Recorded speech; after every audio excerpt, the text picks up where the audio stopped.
Wolff-Kishner reduction of carbonyl compounds. So in this reaction, we can convert aldehyde or ketone into alkane. That means if you watch this reaction carefully, you are going to remove this oxygen and where you are going to join two hydrogens. So this is a very good reaction for the conversion of aldehyde or ketone into alkane. For this reaction you are using hydrazine and a base KOH, potassium hydroxide. So in the first step, actually we have seen this reaction, condensation reaction taking place, where this hydrazine and the carbonyl group attaching together with the elimination of smaller molecule water, and we get here hydrazone derivative of aldehyde or ketone. After that, when we treat this compound with alkali, nitrogen is removed, and these two hydrogens are actually joining to this carbon by using this two bond to get alkane. So in this way, this Wolff-Kishner reduction is taking place. Here I have taken one example.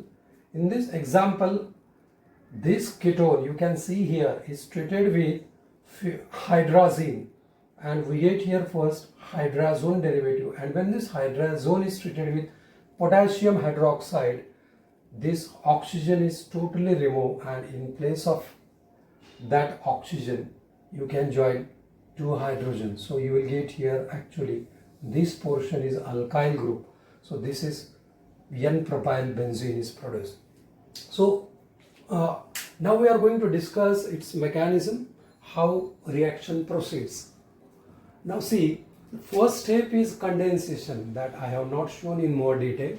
Simply these two joining together producing water, and these two moieties are joining together to produce hydrazone. Beyond that, we are discussing this in more detail.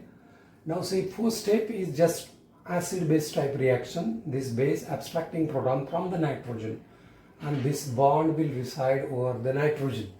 That's why this nitrogen having now two lone pairs, and if you count number of electrons, they are 1, 2, 3, 4, 5 and 6. That's why negative charge is produced over this nitrogen.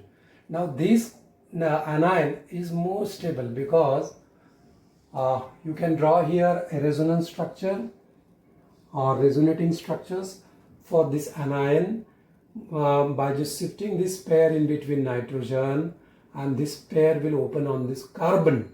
So if this pair will open on this carbon, you will get here negative charge. So this anion is converted to carbanion. This carbanion. Now this is stabilized because of resonance, and that is again the driving force behind this step. Now see, this carbanion can abstract proton from water molecule. This bond will go over oxygen. Now this oxygen having 3 lone pairs, that's why negative charge, and hydroxyl ion will produce. Now this one hydrogen is attached here on this carbon, and we get this intermediate compound. Now this intermediate compound, again this step is repeated. This hydroxyl now again abstracting proton from this nitrogen, and again negative charge will develop. This time this kind of resonance is not possible. If this nitrogen will give this lone pair to form a pi bond, so the nitrogen is liberated. So this nitrogen, both nitrogens going away, and this bond will go on this carbon to produce another carbanion. This carbanion doing the same thing, abstracting proton from water and producing our desired product alkane and hydroxyl ion. So in this way, if you see here, this acid-base reaction, after that abstraction again acid-base reaction. So this step is repeated again and again till we get here alkane. So this is all about Wolff-Kishner reduction. Thank you.